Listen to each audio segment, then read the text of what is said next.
ಓಂ ಶ್ರೀ ಗುರುಭ್ಯೋ ನಮಃ. ನಮಸ್ತೆ ವೀಕ್ಷಕರೇ, ನಾನು doctor Vinutha Rajesh. Star destiny ವೀಕ್ಷಕರಿಗೆ ಎಲ್ರಿಗೂ ನನ್ನ ಕಾರ್ಯಕ್ರಮಕ್ಕೆ ಸ್ವಾಗತ. ಇವತ್ತು ಒಂದು ವಿಶೇಷವಾಗಿರುವಂತಹ ತುಂಬ ಕುತೂಹಲಕಾರಿಯಾಗಿರುವಂತಹ ಒಂದು ನಂಬರ್, ಲೈಫ್ ಪಾತ್ ನಂಬರ್ ಜೊತೆಗೆ ನಾನು ಇವತ್ತು ಕಾರ್ಯಕ್ರಮ ನಡೆಸ್ಕೊಡ್ತಿದ್ದೀನಿ. ಸೊ ಲೈಫ್ ಪಾತ್ ನಂಬರ್ ಯಾವುದು ಅಂದರೆ, ನೀವು ಹುಟ್ಟಿರುವಂತಹ ಡೇಟ್ ಆಫ್ ಬರ್ತ್ 3ನೇ ತಾರೀಕು, 12ನೇ ತಾರೀಕು, 21ನೇ ತಾರೀಕು ಮತ್ತು 30ನೇ ತಾರೀಕು, ಇಷ್ಟು ಡೇಟ್ ಆಫ್ ಬರ್ತ್ ಇದ್ರೆ ನಿಮ್ಗೆ ಗೊತ್ತಿರುತ್ತಲ್ಲ. ಡೇಟ್ ಆಫ್ ಬರ್ತ್ ನೀವು ಹುಟ್ಟಿರೋದು ಸರ್ವೇ ಸಾಮಾನ್ಯವಾಗಿ ಎಲ್ರಿಗೂ ಗೊತ್ತಿರುತ್ತೆ. ಟೈಮ್ ಆಫ್ ಬರ್ತ್ ಸಿಕ್ಕಲಿಲ್ಲ ಅಂದ್ರೂ ತುಂಬ ಜನ ಡೇಟ್ ಆಫ್ ಬರ್ತ್ ಅಂತೂ ಐಡೆಂಟಿಫೈ ಮಾಡಿರ್ತಾರೆ. ನನ್ನ ಎಕ್ಸ್ಪೀರಿಯನ್ಸ್ ಪ್ರಕಾರನೂ ಹೇಳ್ತೀನಿ, ಎಷ್ಟೊಂದು ಜನ ನಾವು ಈಗ ನನಗೆ ಡೇಟ್ ಆಫ್ ಬರ್ತೇ ಗೊತ್ತಿಲ್ಲ ಮೇಡಮ್, ಟೈಮ್ ಆಫ್ ಬರ್ತೇ ಗೊತ್ತಿಲ್ಲ, ನಾನು ಯಾವ ಡೇಟಲ್ಲಿ ಹುಟ್ಟಿದೆ ಅನ್ನೋದೇ ನನಗೆ ಗೊತ್ತಿಲ್ಲ ಅಂದವರು ಸಹ ನಾನು ಐಡಿಯಾ ಕೊಟ್ಟಿರ್ತೀನಿ. ನೀವು ಹೋಗಿ, ಈಗ ಎಷ್ಟೊಂದು ಜನ ಹೇಳ್ತಿರ್ತಾರೆ, ನಮ್ಮ ಪೂರ್ವಿಕರೆಲ್ಲ ನೀವು ಅಬ್ಸರ್ವ್ ಮಾಡಿದ್ರೆ, ನೀನು ಅಮಾವಾಸ್ಯೆಗೆ ಹುಟ್ಟಿದ್ದೆ, ನೀನು ಭೀಮನ ಅಮಾವಾಸ್ಯೆ ಆದಮೇಲೆ 3 ದಿನಕ್ಕೆ ನೀನು ಹುಟ್ಟಿದ್ದೆ, ಈ ರೀತಿಯಾದ ಕೆಲವೊಂದು ಅಂಶಗಳನ್ನ ಅವ್ರು ನಿಮಗೆ ತಿಳಿಸ್ಕೊಡ್ತಾರೆ. ಆ ಸತ್ಯಾಸತ್ಯಗಳನ್ನ ನೀವು ಮೇ ಬಿ ಅಲ್ಲಿರೋಂತಹ ಮುನ್ಸಿಪಲ್ ಇದರಲ್ಲಿ, ಕಾರ್ಪೊರೇಷನಲ್ಲಿ, ಅಥವಾ ಯಾವುದೊಂದು ನೀವು ಹುಟ್ಟಿರುವಂತಹ ಹಾಸ್ಪಿಟಲಲ್ಲಿ ನೀವು ಚೆಕ್ ಮಾಡಿದ್ರೆ ರಿಜಿಸ್ಟರಲ್ಲಿ ನಿಮ್ಗೆ ಸಿಗುತ್ತೆ. ತುಂಬ ಜನ ಐಡೆಂಟಿಫೈ ಮಾಡ್ಕೊಂಡಿದ್ದಾರೆ. ಮೇ ಬಿ ಕೆಲವು ಸಲ ನಿಮಗೆ ಟೈಮ್ ಆಫ್ ಬರ್ತ್ ಸಿಗದೇ ಇರ್ಬೋದು, ಎಕ್ಸಾಕ್ಟ್ ಟೈಮ್ ಆಫ್ ಬರ್ತ್ ಇಲ್ಲ ಅಂದ್ರೂ ಕೆಲವು ಸಲ ನಿಮ್ಮ ತಾಯಿನ ಕೇಳಿದ್ರೆ ಹೇಳ್ತಾರೆ, ನೀನು ಬೆಳಗಿನ ಜಾವ ಹುಟ್ಟಿದ್ದೆ, ಮಧ್ಯಾಹ್ನ ಹುಟ್ಟಿದ್ದೆ, ಸಂಜೆ ಹುಟ್ಟಿದ್ದೆ ಅಂತ ಹೇಳಿ. ಬಟ್ ಡೇಟ್ ಆಫ್ ಬರ್ತ್ ಅಂತೂ ಖಂಡಿತ ನೀವು ಹುಡುಕ್ಬಹುದು, ಸಿಗುತ್ತೆ. ಬಟ್ ಈಗೆಲ್ಲ ಬಿಡಿ, ತುಂಬ ಜನ ಇವಾಗ ಆಫ್ಟರ್ ಲೈಕ್ 1990s ಅದೆಲ್ಲ ಆದ್ಮೇಲೆ ತುಂಬ ಜನ ಎಲ್ಲರೂ ನೋಟ್ ಮಾಡ್ಕೊಳ್ತಾರೆ date of birth, time of birth. And yes, ತುಂಬ ಇಂಪಾರ್ಟೆಂಟ್ ಆಗಿರೋಂಥ ವಿಚಾರ. ಈಗ ಹೇಗೆ ಮೇಡಮ್ ಡೇಟ್ ಆಫ್ ಬರ್ತ್ ನಮ್ಗೆ ಏನು ಹೆಲ್ಪ್ ಮಾಡುತ್ತೆ? ನೀವು ಹುಟ್ಟಿದ ತಕ್ಷಣ ನಿಮಗೆ ಹೆಸರಿಟ್ಟಿರಲ್ಲ. ಅದಕ್ಕಿಂತ ಮುಂಚೆ ಏನಂತಾರೆ, 5ನೇ ತಾರೀಕು ಹುಟ್ಟಿರೋವಂಥವ್ರು, 6ನೇ ತಾರೀಕು ಹುಟ್ಟಿರೋವಂಥವ್ರು. ನಿಮಗೆ ಪ್ರಥಮವಾಗಿ ನಿಮ್ಮ ಐಡೆಂಟಿಟಿ ಬರೋವಂಥದ್ದು ಯಾವುದರಿಂದ? ಸಂಖ್ಯೆಯಿಂದ, ಕರೆಕ್ಟ್ ಅಲ್ವಾ? ನಿಮ್ಮ ಡೇಟ್ ಆಫ್ ಬರ್ತಿಂದ. So that is important than your name. ಆಮೇಲೆ ಅವರು ನಿಮ್ಗೊಂದು ಚಿನ್ನು, ಮೊನ್ನು ಅಥವಾ ಏನೋ ಒಂದು ನಿಮ್ಗೊಂದು ಹೆಸರನ್ನ ಹುಡುಕಿ ಇಂಥ ಒಂದು ಒಳ್ಳೆ ಹೆಸರನ್ನ ಅಂತ ಹೇಳಿ ಇಡ್ತಾರೆ. ಅದು ಕೂಡ ತುಂಬ ಇಂಪಾರ್ಟೆಂಟ್ ಆಗುತ್ತೆ. ತುಂಬಾ ಲೈಫ್ ಚೇಂಜಿಂಗ್ ಸಿಚುವೇಶನ್ಸ್ ಆಗುತ್ತೆ. ಎಷ್ಟೋ ಜನ ನೀವು ನೋಡಿ, ಹೆಸರುಗಳನ್ನ ಬದಲಾವಣೆ ಮಾಡಿರೋದ್ರಿಂದ ಅವ್ರ ಲಕ್ ಚೇಂಜ್ ಆಗಿದೆ. ರಾತ್ರಿ ಒಳ್ಳೆ ಒಂದು ಪೊಸಿಷನಲ್ಲಿ ಬಂದಿರುವಂಥದ್ದು, ಹೆಸರು ಮಾಡಿರೋಂಥದ್ದು, ಸಿನಿಮಾ ನಟಿಯರು ಇರ್ಬೋದು, ದುಡ್ಡು ಮಾಡಿರೋಂಥವ್ರು ಇರ್ಬೋದು. ತುಂಬ ಈ ಸಣ್ಣ ಸಣ್ಣ ಬದಲಾವಣೆಗಳು ತುಂಬಾ ಎಫೆಕ್ಟ್ ಆಗುತ್ತೆ. ಸೊ ಬನ್ನಿ, ಅಕಸ್ಮಾತ್ ನೀವು 3ನೇ ತಾರೀಕು, 21ನೇ ತಾರೀಕು, 12ನೇ ತಾರೀಕು ಆ್ಯಂಡ್ 30ನೇ ತಾರೀಕು ಈ ಡೇಟ್ಸಲ್ಲಿ ನೀವು ಹುಟ್ಟಿರೋಂಥವ್ರಾಗಿದ್ದರೆ ಯಾವ ರೀತಿ ಇರುತ್ತೆ? ತುಂಬ ಬ್ಯೂಟಿಫುಲ್ ಪರ್ಸ್ನಾಲಿಟೀಸ್ ಅಂತ ಹೇಳ್ಬೋದು. ತುಂಬ ಮನಸ್ಸಿಗೆ ಅಂದರೆ ಡೈರೆಕ್ಟಾಗಿ ಏನೇ ಇರಲಿ, ಮನಸ್ಸಲ್ಲೊಂದು ಹೊರಗಡೆ ಒಂದು ಇಟ್ಕೊಳ್ಳೋಂಥ ವ್ಯಕ್ತಿತ್ವಗಳಂತ ಅಲ್ವೇ ಅಲ್ಲ. ಸೊ ಏನೇ ಇದ್ರೂ ಸ್ವಲ್ಪ ಮುಖದ ಮೇಲೆ ಹೊಡೆದಂಗೆ ಹೇಳ್ತಾರೆ ಅಂತಂದ್ರೂ ಸಹ, ಬಟ್ ಹೇಳಿಬಿಡ್ತಾರೆ. ಕಮ್ಯುನಿಕೇಷನಲ್ಲಿ ತುಂಬ ಸ್ವಲ್ಪ ಹಾರ್ಶ್ ಕಮ್ಯುನಿಕೇಷನ್ ಅನ್ಸಿದ್ರು ಸಹ, ಬಟ್ ಅವ್ರ ಕಮ್ಯುನಿಕೇಷನಲ್ಲಿ ತುಂಬ ಪರ್ಫೆಕ್ಟು.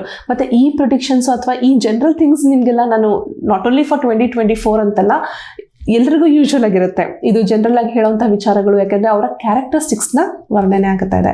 ಸೊ 2024 ವಿಶೇಷವಾಗಿ ಈ ಸಂಖ್ಯೆಯಲ್ಲಿ ಹುಟ್ಟಿರೋಂಥವ್ರಿಗೆ ಯಾವ ರೀತಿಯಾದ ಒಂದು ಲಕ್ ಅಥವಾ ಏನು ಫೇವರ್ ಆಗುತ್ತೆ, ಏನು ಆಪರ್ಚುನಿಟೀಸ್ ಸಿಗುತ್ತೆ, ಮತ್ತು ಯಾವ ಒಂದು ಸರಳ ಪರಿಹಾರ ಮಾಡಿಕೊಂಡ್ರೆ ನಿಮ್ಮ ಲೈಫ್ ಪೂರ್ತಿ ತುಂಬಾ ಅಬಂಡೆನ್ಸ್ನ ಹೆಚ್ಚು ಒಂದು ಏನಂತಾರೆ, ನಾವು ಹೇರಳವಾಗಿ ತೊಗೊಳ್ಬೇಕು ಅಂತ ಹೇಳ್ತೀವಲ್ಲ, ಹೆಚ್ಚು ಮೇಡಮ್ ತುಂಬಾ ಪ್ರಾಬ್ಲಮ್ಸ್ ಇದೆ, ಫಿನಾನ್ಷಿಯಲಿ ತುಂಬ ಪ್ರಾಬ್ಲಮ್ಸ್ ಇದೆ. ಒಂದು ಜಾಬ್ಗೆ ಅಪ್ಲೈ ಮಾಡ್ತೀನಿ, ಹತ್ತಿರದಲ್ಲಿರುತ್ತೆ, ಮಿಸ್ ಆಗಿಬಿಡುತ್ತೆ. ಅಥವಾ ಯಾವುದೋ ಒಂದು ಬೇರೆ ಒಂದು ಮದುವೆಗೆ ನೀವು ಎಕ್ಸ್ಪೆಕ್ಟ್ ಮಾಡ್ತಿರ್ಬೋದು, ಆ ಒಂದು ಸಿದ್ಧತೆಗಳು ನಡೀತಿದೆ, ಬಟ್ ಯಾವುದೋ ಒಂದು ಪ್ರಪೋಸಲ್ ಬರುತ್ತೆ, ಬಟ್ ಏನಾಗುತ್ತೆ, ಹತ್ತಿರಕ್ಕೆ ಬರುತ್ತೆ, ಬ್ರೇಕ್ ಆಗಿಬಿಡುತ್ತೆ, ಮುಂದುವರಿಯೋದೇ ಇಲ್ಲ ಅವ್ರು ಬೇಡ ಅಂದ್ಬಿಡ್ತಾರೆ, ಇಲ್ಲ ನಮಗೆ ಅದು ಪ್ರಪೋಸಲ್ ಇಷ್ಟ ಆಗಲ್ಲ. ಇವೆಲ್ಲ ಎಷ್ಟೋ ಸಿನಾರಿಯೋಸು ನಿಮ್ಮ ಲೈಫಲ್ಲಿ ಪ್ರಾಬ್ಲಮ್ಸ್ ಬರ್ತಾನೆ ಇರುತ್ತೆ. So life is full of problems, correct ಅಲ್ವಾ? ಯಾವುದೇ ರೀತಿಯಲ್ಲೂ ಪ್ರಾಬ್ಲಮ್ಸ್ ಇಲ್ದಿರೋ ಲೈಫ್ ಅಂತ ಯಾವುದಾದ್ರು ಇದೆಯಾ? ಬಟ್ ಯಾವ ರೀತಿಯಾದ ನೀವು ಸೊಲ್ಯೂಷನ್ನ ಹಾಕ್ಕೊಳ್ತಾ ಹೋಗಬೇಕು, ಯಾವ ರೀತಿಯಾದ ಅದಕ್ಕೆ ಪರಿಹಾರ ಮಾಡ್ತಾ ಹೋಗಬೇಕು, ಅದರ ಮೇಲೆ ತುಂಬ ಇಂಪಾರ್ಟೆಂಟ್ ಆಗುತ್ತೆ.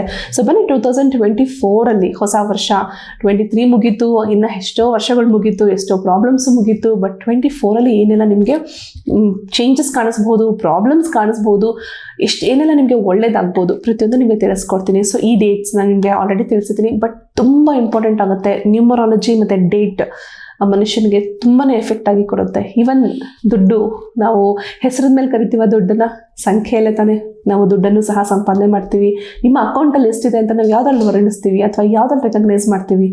ಸಂಖ್ಯೆಯಿಂದ. So numerology place a very important. ನಿಮ್ಮ ಮೊಬೈಲ್ ನಂಬರ್ ಇರ್ಬೋದು, ನಿಮ್ಮ ಬ್ಯಾಂಕ್ ಅಕೌಂಟ್ ನಂಬರ್ ಇರ್ಬೋದು, ಅಥವಾ ನೀವು ಏನೆಲ್ಲ ಸಂಖ್ಯೆಗಳನ್ನ ಪ್ರಾಮುಖ್ಯತೆಯಿಂದ ತುಂಬ ಇಂಪಾರ್ಟೆಂಟ್ಲಿ ನೀವು ಯೂಸ್ ಮಾಡ್ತೀರಾ, ಪ್ರತಿಯೊಂದು ನಿಮಗೆ ನ್ಯೂಮರಾಲಜಿಕಲಿ ತುಂಬಾ ಅನುಗುಣ ಆಗುವಂಥದ್ದಿತ್ತು ಅಂತಂದರೆ ನಿಮಗೆ ಪಾಸಿಟಿವ್ ಆಗುತ್ತೆ. ಎಷ್ಟೋ ಸಲ ನೋಡಿ, ನಿಮ್ಮ ಹತ್ರ ದುಡ್ಡಿರುತ್ತೆ, ಬಟ್ ನಿಮ್ಮ ಅಕೌಂಟ್ ನಂಬರ್ ನಿಮಗೆ ಮ್ಯಾಚ್ ಆಗ್ತಿಲ್ಲ ಅಂದರೆ ಅಲ್ಲಿ ನಿಲ್ಲೋದೇ ಇಲ್ಲ. ಏನೋ ಒಂದು ಆಗ್ತಿರುತ್ತೆ, ಹಿಂಗೆ ಬರುತ್ತೆ, ಹೊರಟೋಗುತ್ತೆ, ಹಿಂಗೆ ಬರುತ್ತೆ ಹೊರಟೋಗುತ್ತೆ, ಏನು ₹1 ಅಕೌಂಟಲ್ಲಿ ನಿಲ್ಲಕ್ಕೆ ಸಾಧ್ಯನೇ ಆಗೋದಿಲ್ಲ. ಹೇಗೆ ಅದನ್ನೆಲ್ಲ ಚೇಂಜಸ್ ಮಾಡ್ಬೋದು ನ್ಯೂಮರಾಲಜಿಕಲಿ. ಸೊ ನಿಮಗೆ ಲಕ್ಕಿ ನಂಬರು ಅಗೇನ್ 3 ಅಂತಲೇ ಬರುತ್ತೆ. ನಿಮ್ಮ ಲೈಫ್ ಪೂರ್ತಿನೂ ನೀವು 3 ಅನ್ನೋಂಥ ಸಂಖ್ಯೆನ ತುಂಬಾ ಹೆಚ್ಚಾಗಿ ಬಳಸ್ತಾ ಬನ್ನಿ, ತುಂಬ ಲಕ್ಕಿ ಆಗುತ್ತೆ. ಮತ್ತು ಪರಿಹಾರನೂ ನಿಮಗೆ ನಾನು ಮಾತಾಡ್ತಾ ತಿಳಿಸ್ಕೊಡ್ತೀನಿ. ಯಾವುದಾದ್ರೂ ಕೆಲಸ ಕಾರ್ಯ ಆಲ್ರೆಡಿ ಸ್ಥಗಿತವಾಗಿದ್ದರೆ, ಸ್ಟಾರ್ಟ್ ಮಾಡಿರ್ತೀರ ನೀವು ಮೇ ಬಿ 23, 22 ಆರ್ ಕೊರೋನಾ ಟೈಮಲ್ಲಿ ನೀವು ಸ್ಟಾರ್ಟ್ ಮಾಡಿರ್ತೀರ, ಯಾವುದೋ ಒಂದು ಕೆಲಸ ಕಾರ್ಯ ನಿಮಗೆ ಸ್ಥಗಿತವಾಗಿದ್ದರೆ 2024 ನಿಮಗೆ ಅದೇ ಮತ್ತೆ ಪುನರಾರಂಭ ಆಗುತ್ತೆ. ಅಥವಾ ಆ ವ್ಯಕ್ತಿಗಳು ನಿಮ್ಮ ಲೈಫಲ್ಲಿ ಮತ್ತೆ ಎಂಟರ್ ಆಗ್ತಾರೆ.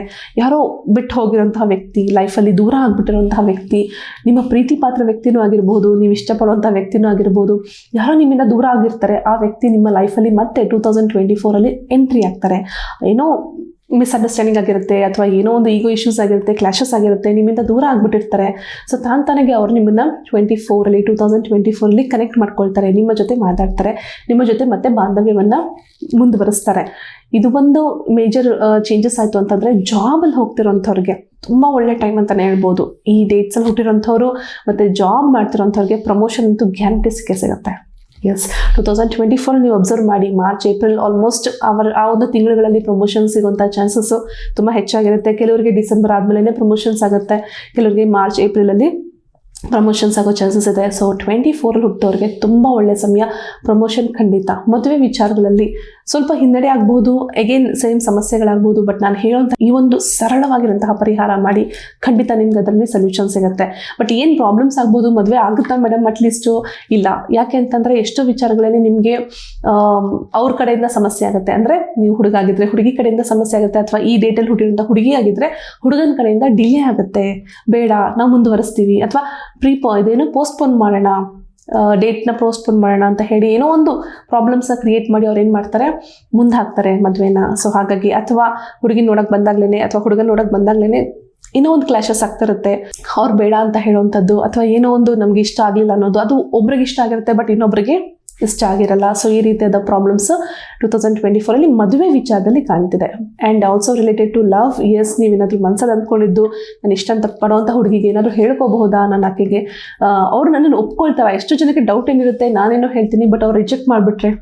Rejection is a very big issue ಅನ್ನೋದಕ್ಕಿಂತನೂ ತುಂಬ ಮನಸ್ಸಿಗೆ ಇಂಪ್ಯಾಕ್ಟ್ ಆಗುತ್ತೆ. ಅವ್ರೇನಾದರೂ ಬೇಡ ಅಂದ್ಬಿಟ್ರೆ ನನಗೆ ಈವನ್ ಮಾತು ಕೂಡ ಆಡ್ಸಲ್ವಲ್ಲ, ನನ್ನ ಸಂಪೂರ್ಣವಾಗಿ ಲೈಫ್ ಪೂರ್ತಿ ರಿಜೆಕ್ಷನ್ ಅನ್ನೋವಂಥ ಒಂದು ಆ ಗ್ರೀಫ್ನಲ್ಲಿ ಇರೋಕ್ಕಾಗೋದಿಲ್ಲ. ಸೊ ಹಾಗಾಗಿ ತುಂಬಾ ಬೇಜಾರಿಸ್ತದೆ. ಬಟ್ ಎಸ್, 2024 ನಿಮ್ಮ ಮನಸ್ಸಲ್ಲಿ ಆ ಥರ ಏನಾದರೂ ಇತ್ತು ಅಂದರೆ ಖಂಡಿತ ಕನ್ವೆ ಮಾಡಿ. Because you are very good at communication. Correct ಅಲ್ವಾ? ನಾನು ಆಲ್ರೆಡಿ ಹೇಳಿದೆ, 3ನೇ ತಾರೀಕು ಮತ್ತು 21ನೇ ತಾರೀಕು, 12ನೇ ತಾರೀಕು ಹಾಗೂ 30ನೇ ತಾರೀಕು very good at communication. So ಖಂಡಿತ ಹೇಳ್ಕೊಳ್ಳಿ, ಎಫೆಕ್ಟ್ ಆಗುತ್ತೆ. ಏನೇ ಆಗಲಿ ನಿಮ್ಮ ಲೈಫಲ್ಲಿ ನನಗೆ ಈ ಥರ ಒಂದು ಬೇಕು, ಈ ಥರ ಒಂದು ನನ್ನ ಲೈಫಲ್ಲಿ ನಾನು ಪಡ್ಕೊಳ್ಬೇಕು, ಈ ಹುಡುಗಿ ನನ್ನ ಜೀವನಕ್ಕೆ ಬರಬೇಕು, ಅಥವಾ ಈ ಒಂದು ಜಾಬ್ ನನ್ನ ಲೈಫಲ್ಲಿ ಸಿಗಬೇಕು, ಈ ವರ್ಷ ನಾನು ಮದುವೆ ಆಗಬೇಕು ಅನ್ನೋಂಥ ವಿಚಾರ ಏನೇ ಇದ್ರೂ ಕೂಡ ನೀವು ಒಂದು ವೈಟ್ ಪೇಪರ್, ಈ ಥರ ಒಂದು ಸಣ್ಣದಾಗಿ ವೈಟ್ ಪೇಪರ್ನ ಕಟ್ ಮಾಡ್ಕೊಳ್ಳಿ. ಇಲ್ಲಿ ನೀವು ಬರೀರಿ, ನಿಮ್ಗೇನು ಬೇಕು ಬರೀರಿ. Whatever you want. ನಾನು 1 ಕೋಟಿ ಸಂಪಾದನೆ ಮಾಡಬೇಕು, ನಾನು 100 ಕೋಟಿ ಸಂಪಾದನೆ ಮಾಡಬೇಕು, ನನ್ನ ಅಕೌಂಟಲ್ಲಿ ಇಷ್ಟಿಷ್ಟು ಹೆಚ್ಚೆಚ್ಚಾಗಿ ದುಡ್ಡು ಬರಬೇಕು, ಎಕ್ಸ್ಪೆಕ್ಟ್ ಮಾಡಿ. ಖಂಡಿತ ಬರೀರಿ. ಯಾಕಂದರೆ ಮನಸ್ಸು, ನೀವು ಯಾವಾಗ ಅದು ಸ್ಟ್ರಾಂಗ್ ಥಾಟ್ ಮಾಡ್ತೀರಾ ಆವಾಗಲೇ ನಿಮ್ಗೆ ಅದು ಚೆನ್ನಾಗಿ ವರ್ಕ್ ಆಗುತ್ತೆ. ನಾನು ಕಾರ್ಯಕ್ರಮಕ್ಕೆ ಇನ್ನೊಂದು ಹೊಸ ಒಂದು ನೀವು ನೋಡಿರ್ತೀರ, ಸರ್ವೇ ಸಾಮಾನ್ಯವಾಗಿ ನೀವು ಅಂಗಡಿಗಳಲ್ಲಿ ಇದನ್ನು ನೋಡಿರ್ತೀರ, ಬಟ್ ಇದನ್ನು ಯಾವ ರೀತಿ ಬಳಕೆ ಮಾಡೋದು ಗೊತ್ತಿರಲ್ಲ. ಎಷ್ಟು ಜನ ಗಿಫ್ಟು ಕೊಟ್ಟಿರ್ತಾರೆ ನಿಮಗೆ, ಕರೆಕ್ಟ್ ಅಲ್ವಾ? ಏನೋ ಚೆನ್ನಾಗಿದೆ ಅಂತ ಹೇಳಿ ಬರ್ಡೇ ಗಿಫ್ಟ್ಸ್ ಇರ್ಬೋದು, ಅಥವಾ ಆ್ಯನಿವರ್ಸರಿ ಗಿಫ್ಟ್ಸ್ ಇರ್ಬೋದು, ಈ ರೀತಿ ನಿಮಗೆ ಗಿಫ್ಟ್ ಕೂಡ ಕೊಟ್ಟಿರ್ತಾರೆ. ಕ್ರಿಸ್ಟಲಲ್ಲಿ ಮಾಡಿರೋವಂಥದ್ದು ಈ ಒಂದು ಪಿರಮಿಡ್ ಇದು. ಸೊ ಪಿರಮಿಡ್ ಈ ಥರ ತುಂಬ ಹಲವಾರು ಡಿಸೈನ್ಸಲ್ಲಿ ನಿಮ್ಗೆ ಸಿಗುತ್ತೆ, ಹಲವಾರು ವೆರೈಟೀಸಲ್ಲಿ ಸಿಗುತ್ತೆ. ಈಗ ನಾನು ತೋರಿಸ್ತಾ ಇರೋಂಥದ್ದು ಶ್ರೀಚಕ್ರವಾಗಿರುವಂತಹ ಪಿರಮಿಡ್. ಇದು ಶ್ರೀಚಕ್ರ ಸ್ಥಾಪನೆ ಆಗಿದೆ ಮೇಲೆ. ಈ ಥರ ನಿಮಗೆ ಸಪ್ತಚಕ್ರ ಅಂದರೆ 7 ಚಕ್ರಾಸ್ದು ಸಿಗುತ್ತೆ, ಅಥವಾ ಬೇರೆ ಬೇರೆ ರೀತಿಯಲ್ಲಿ ಬರೀ ರುದ್ರಾಕ್ಷ ಸಿಗುತ್ತೆ, ಬರೀ ನಿಮಗೆ ಇಲ್ಲಿ ನಾನು ನೋಡುವಂತಹ ಗೋಮತಿ ಚಕ್ರ ಇದೆ, ಕವಡೆಗಳಿದೆ, ಸೊ ರುದ್ರಾಕ್ಷ ಇದೆ. ಇದೇ ಥರನೇ ತೊಗೊಳ್ಳಿ ಅಂತ ನಾನು ನಿಮಗೆ ಎಕ್ಸ್ಪ್ಲೇನ್ ಮಾಡ್ತಿಲ್ಲ, ಬಟ್ ಸಿಗುತ್ತೆ. ಈ ಥರ ನಿಮಗೆ ಹಲವಾರು ಪಿರಮಿಡ್ ಸಿಗುತ್ತೆ. ನಾನು ನಿಮ್ಗೆ ಆಲ್ರೆಡಿ ತಿಳಿಸ್ದೆ, ಈ ಪೇಪರಲ್ಲಿ ನೀವು ನಿಮ್ಮ ಒಂದು ಏನಿದೆ ಡಿಸೈರು, ನೀವು ಏನು ಸಂಕಲ್ಪ ಮಾಡ್ಕೊಳ್ತೀರಾ, ನನ್ನ ಲೈಫಲ್ಲಿ ಏನು ಸಿಗಬೇಕು. ನಾವು ಎಷ್ಟೋ ಸಲ ಹೇಳ್ತೀವಿ ಸಂಕಲ್ಪ ಮಾಡ್ಕೊಳ್ಳಿ, ಬಟ್ ಏನು ಸಂಕಲ್ಪ ಮಾಡ್ಕೋಬೇಕು ಮೇಡಮ್, ಹೇಗೆ ಸಂಕಲ್ಪ ಮಾಡ್ಕೋಬೇಕು? ಬರೀರಿ, ನಿಮಗೆ ಏನು ಬೇಕು. ನನ್ನ ಸಾಲಗಳೆಲ್ಲ ತೀರಬೇಕು, ನನ್ನ ಮಗಳು ತುಂಬ ಚೆನ್ನಾಗಿ ಓದಬೇಕು, ನನ್ನ ಮಗ 100 ಔಟ್ ಆಫ್ ತಗೊಳ್ತಾ ಇದ್ದಾನೆ, ರ್ಯಾಂಕ್ ಬರ್ತಾ ಇದ್ದಾನೆ, ಬರೀರಿ. ಬರೆದು ಈ ಥರ ಒಂದು ಪಿರಮಿಡ್ ಕೆಳಗಡೆ ನೀವು ಇದನ್ನು ಇಟ್ಟಾಗ ನೀವು ಇದನ್ನು ಎಲ್ಲಿ ಬೇಕಾದ್ರೂ ಪ್ಲೇಸ್ ಮಾಡಿ, ದೇವ್ರ ಮನೇಲಿ ಇಡಿ, ನಿಮ್ಮ ಮನೇಲಿ ಶೋಕೇಸ್ ಇದೆ ಶೋಕೇಸ್ ಇಡಿ. ಈ ರೀತಿ ನಿಮ್ಮ ಒಂದು ಥಾಟ್ಸ್ ಇರುತ್ತೆ. ಅದರ ಮೇಲೆ ಪಿರಮಿಡ್ ನಾನೇನು ಬರ್ದಿಲ್ಲ, ಬಿಕಾಸ್ ನಾನೇನು ನಿಮಗೆ ಬರೆದು ತೋರಿಸ್ತಾ ಇಲ್ಲ. ಸೊ ನೀವು ಯಾವ ಕಲರ್ ಪೆನ್ನಲ್ಲೂ ಬರೀಬೋದು. ಪ್ರಮುಖವಾಗಿ ಗ್ರೀನಲ್ಲಿ ಬರೆದ್ರೆ ಒಳ್ಳೆಯದು. ವೈಟ್ ಪೇಪರ್, ಗ್ರೀನ್ ಪೆನ್ನಲ್ಲಿ ನಿಮ್ಮ ಥಾಟ್ಸ್ ಬರೀತೀರಾ, ಪಿರಮಿಡ್ ಕೆಳಗಡೆ ಅದನ್ನು ಇಡ್ತೀರಾ. ಡೆಫಿನೆಟ್ಲಿ ಅದು ನಿಮಗೆ ಮ್ಯಾನಿಫೆಸ್ಟ್ ಆಗುತ್ತೆ. ಮ್ಯಾನಿಫೆಸ್ಟ್ ಅಂದರೆ ಏನು? ನಿಮಗೆ ಅದು ಕಾರ್ಯ ರೂಪದಲ್ಲಿ ಬರುತ್ತೆ. ನೀವೇನು ಅಂದ್ಕೊಳ್ತೀರಾ ನಾನು ಹಿಂಗೆ ಆಗಬೇಕು, ಅದರಲ್ಲೂ ಈ ಡೇಟ್ ಆಫ್ ಬರ್ತಲ್ಲಿ ಹುಟ್ಟಿರೋಂಥವ್ರಿಗೆ ಒಳ್ಳೆ ಇಂಟ್ಯೂಷನ್ ಪವರ್ ಇದೆ. ಇಮ್ಮಿಡಿಯೇಟ್ಲಿ ನೀವೇನು ಮನಸ್ಸಲ್ಲಿ ಅಂದ್ಕೊಳ್ತೀರೋ ಅದು ಕಾರ್ಯರೂಪದಲ್ಲಿ ಬರುತ್ತೆ. ಸೊ ಈ ಪರಿಹಾರ ನೀವು ನಾಟ್ ಓನ್ಲಿ ಫಾರ್ 2024, ನೀವು ಎಂಟೈರ್ 25, 26 ನಿಮ್ಮ ಎಂಟೈರ್ ಲೈಫ್ ಪೂರ್ತಿ ನೀವು ಮಾಡ್ಕೋಬೋದು. ತುಂಬಾ ಈಸಿಯಾಗಿರೋಂಥದ್ದು, ತುಂಬಾ ಇಂಪಾರ್ಟೆಂಟ್ ಆಗಿರೋಂಥದ್ದು. ಮನೇಲಿ ನಿಮ್ಗೆ ಸಿಕ್ಕಿರುತ್ತೆ. ಸರ್ವೇ ಸಾಮಾನ್ಯವಾಗಿ ಇವನ್ನ ನೋಡಿರ್ತೀರಾ ಅಥವಾ ಅಂಗಡಿಗಳಲ್ಲಿ ನೋಡಿರ್ತೀರಾ. ಬಟ್ ನಾವು ಏನು ಮಾಡಬೇಕು? ಚೆನ್ನಾಗಿದೆ ತೊಗೊಂಡು ಮನೇಲಿ ಇಡೋಣ. ಅದಕ್ಕಿಂತ ಈ ಪಿರಮಿಡ್ ಕೆಳಗಡೆ ನಾನು ಹೇಳ್ದಂಗೆ ಥಾಟ್ಸ್ ಬರೀರಿ. ನಿಮ್ಗೇನು ಬೇಕು ನಿಮ್ಮ ಲೈಫಲ್ಲಿ ಬರೀರಿ, ನಿಮ್ಗೇನು ಅವಶ್ಯಕತೆ ಇದೆ ನಿಮ್ಮ ಲೈಫಲ್ಲಿ ಬರೀರಿ, ಅದರ ಕೆಳಗಡೆ ಇಡಿ. ಖಂಡಿತ ನಿಮಗೆ ಮ್ಯಾನಿಫೆಸ್ಟ್ ಆಗುತ್ತೆ. ಸೊ ಇಷ್ಟು ಹೇಳ್ತಾ, ಮೇಡಮ್ ನನ್ನ ಕೆಲವು ಪ್ರಶ್ನೆಗಳಿದೆ, ನನ್ನ ಕನ್ಸಲ್ಟೇಷನ್ ತೊಗೊಬೋದು, ನಿಮಗೆ ಕಾಣ್ತಿರೋಂಥ ನಂಬರ್ಸ್ಗೆ ಕಾಲ್ ಮಾಡಿ. ನಮ್ಮ ಸ್ಟಾಫ್ ನಿಮಗೆ ಗೈಡ್ ಮಾಡ್ತಾರೆ ಯಾವ ರೀತಿ ನೀವು ಕನ್ಸಲ್ಟೇಷನ್ ತೊಗೊಳ್ಬೋದು.